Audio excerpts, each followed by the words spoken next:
गौरी, उन लोगों ने उस जमाने में मेरी मदद की थी, ये बात सच है, और उसके लिए मैं उन लोगों को 100 गुना ज्यादा देने को तैयार हूँ। लेकिन इसका मतलब ये नहीं कि मैं तुम्हारी बलि चढ़ा लूं। उन लोगों ने जो पैसे दिए थे वो आप लौटा देंगे, पर उन्हें जो जुबान आपने दी थी उसका क्या? आप मुकर सकते हैं, पर आपकी बेटी होने के नाते मैं नहीं कर सकती। गौरी, मैं ऐसा क्यों कर रहा हूँ ये समझो। तुम्हारा फैसला गलत है। नहीं पापा, मेरा फैसला कभी गलत नहीं हो सकता। मतलब करोड़पति के बदले तुम एक भिखारी से शादी करना चाहोगी? यस, अगर चप्पल सोने की भी बनी हो तो उसे पैरों में ही पहना जाता है, पर पत्थर से बने हुए भगवान के आगे हम सिर झुकाते हैं। मेरी नज़र में तो मधु भगवान है और उसके प्यार में कोई मिलावट नहीं है। पापा, मैं आपके आशीर्वाद से सारे गांव वालों के सामने उनसे शादी करना चाहती हूँ। हमें मजबूर मत कीजिए कि हमें किसी रजिस्ट्रार ऑफिस या मंदिर में जाना पड़े, please. She is right uncle, Gauri का फैसला बिल्कुल सही है। What are you talking? उसने तो तुम्हारे ऊपर भी हाथ उठाया था। उसने हाथ उठाया है, लेकिन मुझ पर नहीं अंकल, मेरे ईगो पर। वो पढ़ा लिखा नहीं है। मैंने ही उसे कहा था I want to be your हबीब कहने के लिए।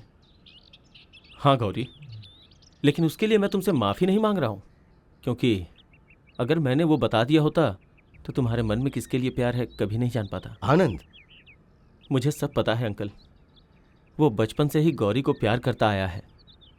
उसका दिल बच्चे की तरह साफ है और वो बहुत मासूम भी है। एक बात मैं सच सच बताऊं, उसके अंदर जो सिंसियरिटी है वो मेरे अंदर नहीं है। वही तुम्हारे लिए सही पति है। All the best Gauri.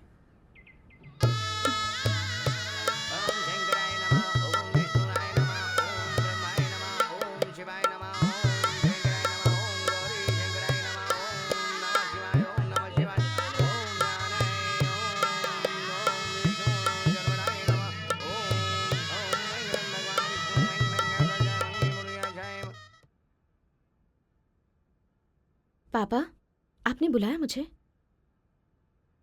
हाँ बेटी, तुमसे एक जरूरी बात करनी है। बताइए ना पापा।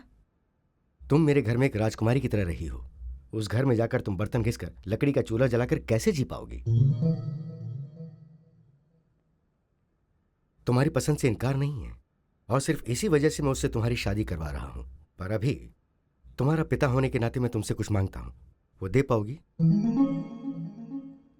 चाहे तुम्हें कोई भी तरीका अपनाना पड़े, तुम अपने पति को उस घर से बाहर निकालोगी। मैं उसके नाम पे एक कॉटन मिल कर दूंगा। इससे वो खुश भी रहेगा और राजा के जैसे जिएगा।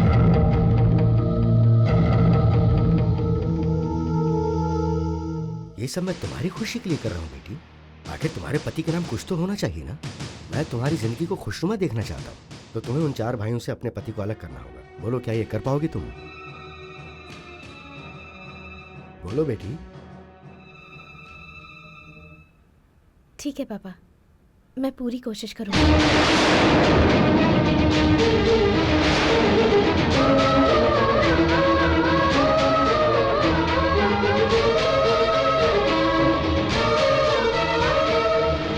गोपाल, एक बात याद रखना, जिन भाइयों के लिए तुम मेरी बहन को मना कर रहे हो, जब वो अपने पैरों पर खड़े हो जाएंगे और उसके बाद जब उन लोगों की शादी हो जाएगी, तब वो लोग बिना सोचे समझे तुम्हें सड़क पर फेंक देंगे। हम साधु लोग हैं, आप धर्म प्रभु हैं, दान कीजिए। क्या कहा? मैंने कहा दान कीजिए। नहीं, मुझे क्या कहा? आपको धर्म प्रभु कहा। ए संटे, हाँ? साधु जी को इडली बांध दो। आहा आहा, आप बहुत बड़े दानी हैं। आप जैसे लोगों के कारण ही समय पर देश में बारिश होती है और फसल कम नहीं होता। ए संटे, साधु जी को मसाला डोसा, मसाला वड़ा दोनों बांध दो। ठीक है। आहा, आज तक मैंने दानवीर कर्ण का नाम सुना था, आज आपको प्रत्यक्ष में देख रहा हूँ प्रभु। अरे मस्त मजा आया। ए स्वामी जी को उपमा और चिल्ला चटनी लगा करके ऊपर से बादाम डाल देना। हाँ। ए संटे, मैं घर जा रहा हूँ, घर में सब वेट कर रहे हैं। मैं उन लोगों को ले जाकर किसी अच्छे होटल में खाना खिला करके लाता हूँ। तुम होटल का ध्यान रखना। प्रभु, क्या है? वो इडली डोसा बड़ा आप अपने हाथों से देते बता तो मैं क्यों दूं? तू कौन है? नहीं दोगे? मैं तुझे भीख क्यों दूं? क्यों दूं भीख? मैं अपने मन की खुशी के लिए दान कर्ण, महाप्रभु, शिव चक्रवर्ती ये मिलाकर क्यों बोला था तू? मैंने अपने मन की खुशी के लिए तुझे उपमा मसाला वड़ा, मसाला डोसा, तुझे साथ देने को बोला था। अब हम दोनों की बातें बराबर हो गई। चल निकल ले। साहब ये अन्याय मैं है। तुझ पे अन्याय कर रहा हूँ। ए सोंटी, हाँ। इसके 4 लगा के इसको बाहर कर दे। बड़ा चला के मार दूं क्या? नहीं मर जाएगा या मर्डर केस मेरे ऊपर आ जाएगा। ये बात है तो फिर इडली से ही मारता हूँ। पापियों, तुम जैसों के कारण ही बारिश नहीं होती, भूकंप आता है।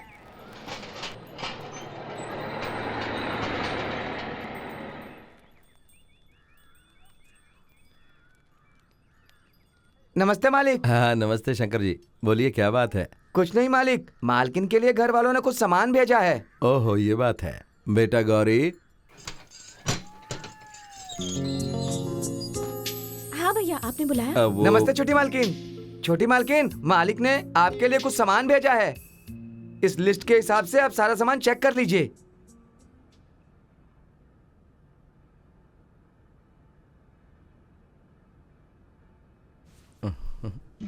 ये सारा सामान वापस लेकर जाइए और मालिक को दे दीजिए।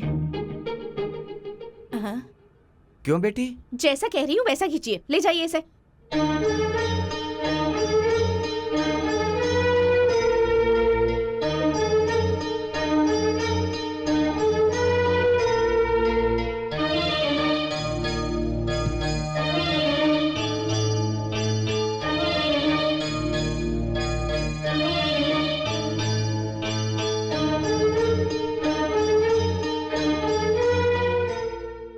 ये तुमने क्या किया गौरी?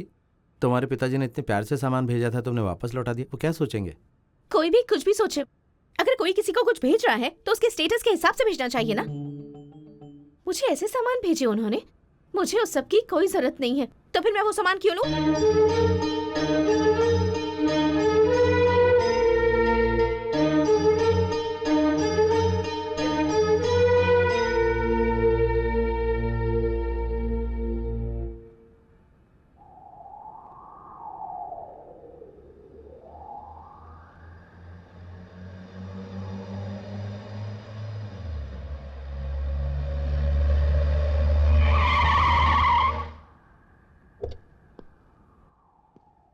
गौरी, गौरी,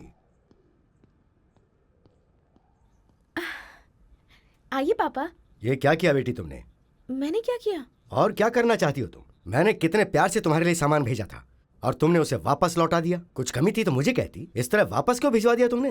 कुछ भी कमी नहीं थी पापा, जो जरूरी था वो था, लेकिन जो जरूरी नहीं था वो भी था। वो क्या था? हर चीज पर मेरा नाम था। इसमें गलत क्या है बेटी? पापा, जिस दिन मैं इस घर की बहू बनकर आई थी उसी दिन इस घर की सदस्य हो गई थी। अगर आपकी भेजी हुई चीजें मैंने रख ली तो जब जब मैं उन्हें देखूंगी उस पर अपना नाम भी देखूंगी, तब उन चीजों को देखकर मुझे पराया सा लगेगा पापा। ऐसी बात नहीं है बेटी। अभी रहने दीजिए पापा, मैं इस घर में जैसी हूँ मुझे वैसी ही रहने दीजिए। मैं इस घर में जैसी हूँ बहुत खुश हूँ पापा। I am very happy with what I have here. और अगली बार आपको कुछ भी भेजने की जरूरत नहीं है पापा। प्लीज, बेटी होकर आपकी इच्छा पूरी नहीं कर पा रही हूँ, इसलिए मुझे माफ कर दीजिए। इस घर की बहू हूँ तो इनके मान का भी ख्याल रखना होगा मुझे ना।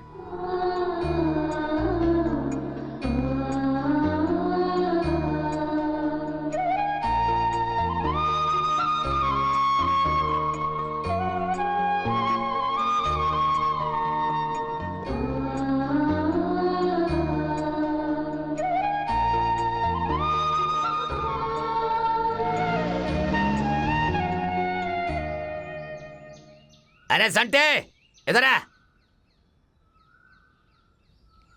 क्या है? मास्टर जी के घर में फंक्शन के लिए जलेबी लड्डू मसूर पाक ले जाकर 1 हफ्ता हो गया है ना। वहाँ से अभी तक कोई भी इंसान नहीं आया है। उनके घर जाकर पैसे मांगने की जिम्मेदारी नहीं है तुम्हें। आपका दिमाग तो ठीक है ना? उनके घर कोई जिंदा होता तो लेके आता ना। ठीक है, जाओ क्लीन करो। Public public.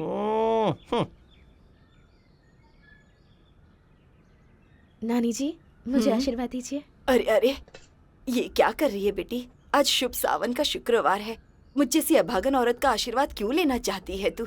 ये ठीक नहीं है बेटी। नानी जी, माथे पर तिलक लगाने से कोई सौभाग्यशाली नहीं बनता है। इंसान की सोच अच्छी हो तो सब कुछ अच्छा होता है। 3 पीढ़ियां देख ली हैं आपने, तो आपका आशीर्वाद नहीं लूंगी क्या? अगर एक बार आपने आशीर्वाद दे दिया तो 100 सालों तक सौभाग्यवती बनी रहूंगी मैं। आशीर्वाद दीजिए मुझे।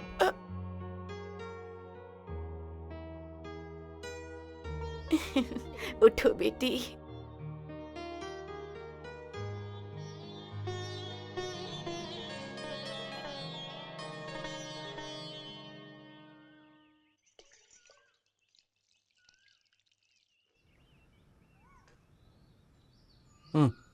ये लीजिए। गौरी, खाना बहुत अच्छा बनाया तुमने। Thank you. ए, ऐसा खाना खाए बहुत दिन हो गए थे। सच में बहुत बढ़िया था, है ना? सही कहा तुमने, इसीलिए तो गपर गपर खा रहे थे। भाभी, सच में खाना बहुत अच्छा था। बेटी, हाँ? सब्जी में मसाले की पुड़िया डाली थी या फिर मसाला पीस कर डाला था? पीस कर डाला था वही भैया। तो, तभी तो इतना स्वाद था। मैंने कहा था ना। हाथ धो ले।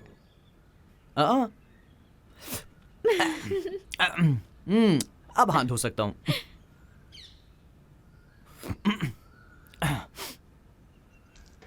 भैया सुनो। क्या बात है देवर जी, आपने खाने के बारे में कुछ नहीं कहा? सब्जी बहुत अच्छी थी भाभी। न न न न न न न न। थैंक यू भाभी। ये लीजिए।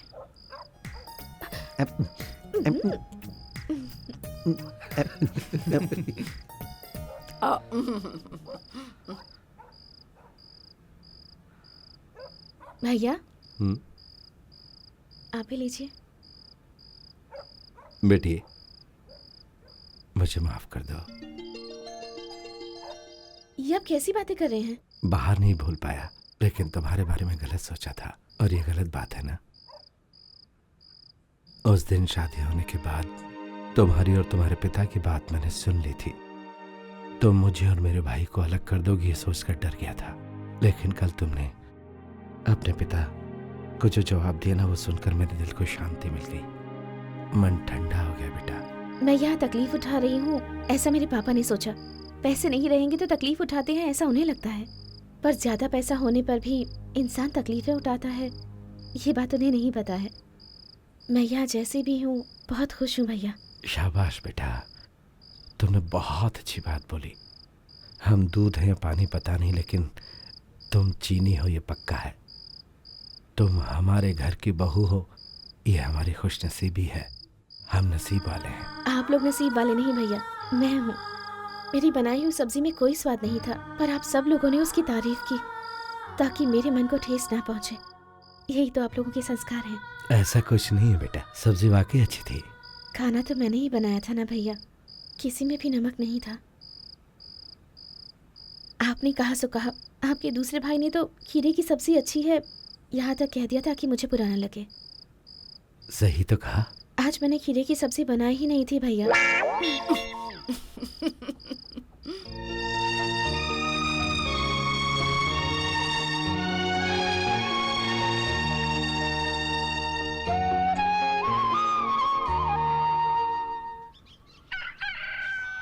इतनी देर हो गई है, ये आखिर है कहाँ पर?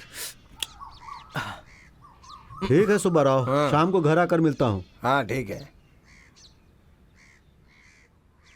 सुब्बाराव जी, हाँ? जरा यहाँ पर आइए।